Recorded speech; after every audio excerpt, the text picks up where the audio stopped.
Salut à tous, l'information de la semaine pour Warhammer Total War est bien sûr la révélation de la roadmap par Creative Assembly ainsi que la mise à jour du jeu 3.01 qui prépare donc la prochaine 3.1. Ici, nous allons nous concentrer sur cette mise à jour mineure qui est surtout l'occasion pour Creative Assembly de faire le point sur quelques solutions aux questions qui reviennent très souvent juste après une grosse mise à jour. Pourquoi mon jeu plante au démarrage? Pourquoi il bug? Je ne comprends pas, j'utilise quelques modes et je ne peux plus relancer ma partie. Putain, mais qu'est-ce qu'ils ont foutu? Je le savais, je le savais.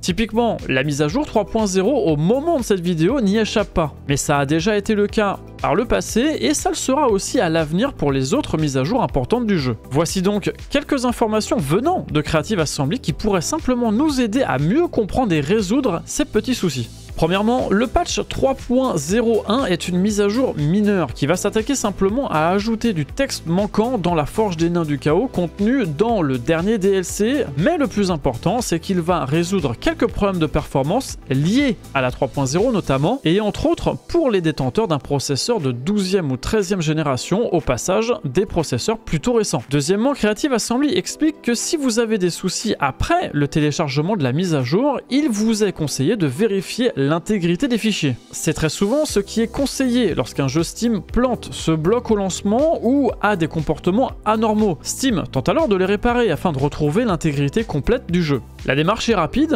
vous devez juste ouvrir Steam et aller dans les propriétés, fichiers locaux et vérifier l'intégrité des fichiers.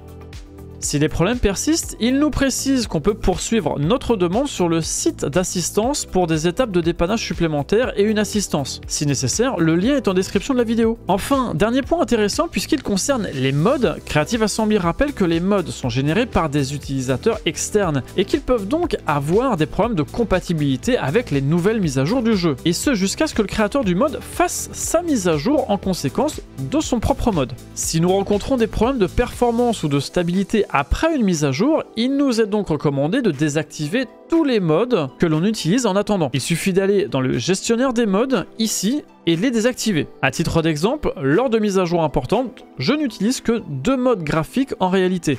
Le Better Camera Mode, ainsi que Remove Legendary Camera Limitation qui va débloquer les limitations de caméra si nécessaire en difficulté légendaire. Et rien d'autre qui ne puisse interagir avec des nouvelles mécaniques de jeu ou modifications en attendant bien entendu une mise à jour des mods qui arrivent ultérieurement. Par exemple, utiliser un mode de limitation de recrutement d'unités non à jour et se lancer dans une campagne Nains du Chaos dès sa sortie, eh bien oui, ça pouvait créer des dysfonctionnements pendant nos premières parties, le temps que tout soit à jour. Et bien entendu, si on a toujours un souci après, Creative Assembly nous précise encore une fois d'aller jeter un coup d'œil à son site d'assistance. Mon Dieu, mon Dieu!